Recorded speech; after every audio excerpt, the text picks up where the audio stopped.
ఇవన్నీ మాట్లాడితే పక్క మాట్లాడుతాను, దీనిలో ఏం మొహమాటం లేదన్న. దీనిలో చాలామంది అనుకుంటారు ఎన్నికల ముందే కాదు, ఇవాళ ఈ గ్రాడ్యుయేట్స్ ఎన్నికల్లో, ఈ ఎన్నికల్లో, ఎమ్మెల్సీ ఎన్నికల్లో మేధావి వర్గం అంతా కూడా దయచేసి గుణపాఠం చెప్పండి. మీకు ఒక వర్గాన్ని కొమ్ము కాస్తూ ఒకే వర్గం ఓటర్తో గెలిచినామని చెప్పి విర్రవీగుతున్న కాంగ్రెస్ పార్టీ గుణపాఠం చెప్పాల్సిన బాధ్యత ఇలా మేధావి వర్గం మీద ఉంది. వాళ్ళ నేను మతం గురించి మాట్లాడతలేను, కానీ హిందూ ధర్మానికి జరుగుతున్న అవమానాల గురించి, హిందూ ధర్మం పట్ల నిర్లక్ష్యం వహిస్తున్న విధానం గురించి ఇలా మీకు విజ్ఞప్తి చేస్తున్నాను. 2 చేతులు జోడించి మొక్కుతున్నా, ఈ ప్రభుత్వం గుణపాఠం చెప్పాలి, చెప్పి తీరాల్సిందే. ఇలా బరాబర్ అడిగే దమ్ము మాకుంది. వాళ్ళ ఓటు అడిగే అర్హత కేవలం భారతీయ జనతా పార్టీకి మాత్రమే ఉంది. కొట్లాడింది మేము.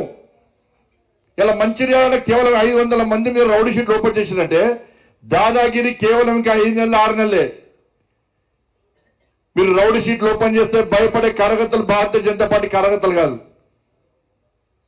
లాఠీ దెబ్బలు కొడితే దెబ్బతినే కార్యకర్తలు తప్ప భయపడి పారిపోయే కార్యకర్తలు భారతీయ జనతా పార్టీ కార్యకర్తలు కాదు.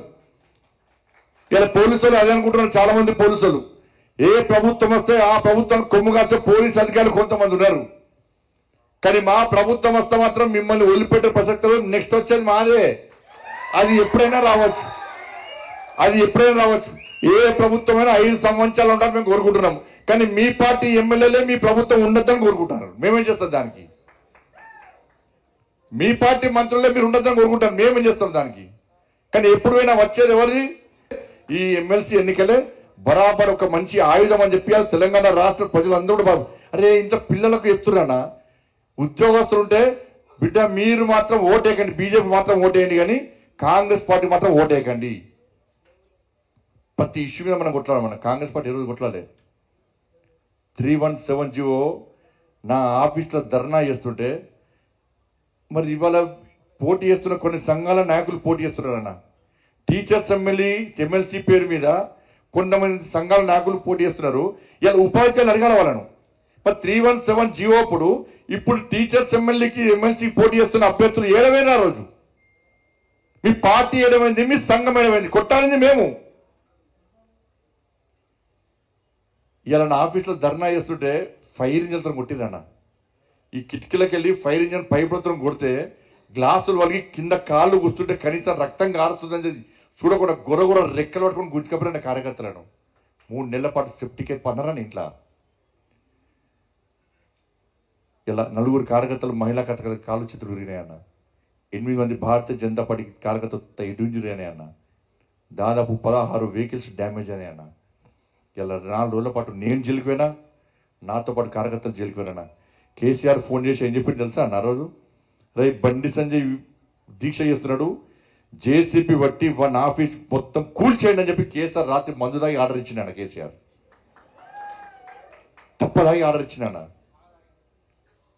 ఇంత ఘోరమైన పరిస్థితుల్లో కూడా, అంత దౌర్భాగ్య పరిస్థితుల్లో కూడా, అంత భయానక పరిస్థితుల్లో కూడా ఇవాళ 3170 చెట్టుకోరు పుట్టకోరు ఉన్నారు. ఇవాళ పిల్లలు కాడ, తల్లిదండ్రులు కాడ ఉద్యోగం చేస్తున్నారని చెప్పి టీచర్ల బాధలను గుర్తించి వాళ్ళ కుటుంబ సమస్యలు తెలుసుకొని ఇలా భారతీయ జనతా పార్టీకి బాధ్యతాయుతంగా వివరించి ఆ రోజు 3170 కొట్టాడింది మేము.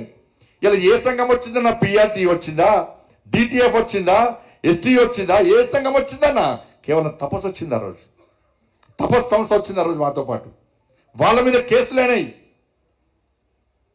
ఇలా కొట్లాడింది మేమన్నా, రేపు కొట్లాడేది కూడా మేమే అన్నా. ఎవరు కాంగ్రెస్లో వచ్చిరా? ఇలా కాంగ్రెస్లో ఓట్లేసి వచ్చిరా అన్న రోజు? రేవంత్ రెడ్డి అని వచ్చిందా అన్నారు 3170 వ్యతిరేకంగా? అరే జైలుకు పోయింది మేము, కొట్లాడింది మేము. మీరు ఓట్లు మాకేకుంటే రేపు కార్యకర్తలు ఏమంటున్నారు అన్న? 3170 వ్యతిరేకంగా మనం కొట్లాడి జైలుకు పోతే, లాఠీ దెబ్బలు తింటే, మన జీవితాలను నాశనం చేసుకుంటే ఇలా మనం ఓట్లేసి గెలిపించాలని టీచర్లకు అని చెప్పి మీ మీద విశ్వాసం మా కార్యకర్తలకు పోతుంది. మా కార్యకర్తల విశ్వాసం దెబ్బతింటుంది అన్న. ఇలా భవిష్యత్తులో కూడా కొట్టడానికి సిద్ధమైంది మేమే. ఎవరు రారు? ఇలా గ్రూప్ 1 విషయంలో కొట్టాడింది మేమే. నేను గ్రూప్ 1 పేపర్ లీకేజ్ అయిందని నేను కొట్లాడితే, నేను 10th పేపర్ లీక్ చేసిన దొంగ కేసు పెట్టాను కేసీఆర్. పోనీ అది సోషలా, మ్యాథ్స్, సైన్స్ అనుకుంటే కాదు, హిందీ పేపర్ లీక్ చేసినట్ట నేను. హిందీ పేపర్ అక్కలు ఉన్నాడన్నా కేసీఆర్ అదే చెప్పిన, నక్కలు కొట్టాలంటే అక్కలు ఉండాలన్నా. హిందీ పేపర్ లీక్ చేస్తాడా అన్న ఎవడన్నా? నేను హిందీ పేపర్ లీక్ చేస్తున్నా అని చెప్పి అర్ధరాత్రి పట్టుకపోయినాను. మొత్తం తెలంగాణ మొత్తం గాయగా రాత్రంతా తిప్పి తిప్పి తిప్పి తిప్పి కనిపించేలా పడేసాడు. మరి గ్రూప్ 1 కోసం జైలుకి ఒలివేరన్నా? మనం పోయినా, మన కార్యకర్తలు పోయినన్నా? నిరుద్యోగం మార్చి చేసింది మనం అన్న. ఇలా సిద్దిపేటలో లారీ చార్జ్ జరిగితే 8 మంది కార్యకర్తలు దెబ్బలు జరిగినాయి అన్న. నల్గొండలో నిరుద్యోగ సమస్యను ఫైట్ చేస్తే మన రాష్ట్ర కార్యదర్శి శ్రీనివాస్ గౌడ్తో పాటు 32 మందిని 46 రోజుల పాటు ఇవాళ జైలుకి పంపినట్టు నల్గొండలో. నిరుద్యోగ యువత ఆత్మహత్య చేసుకుంటే పాడే మోసింది మనం అన్న.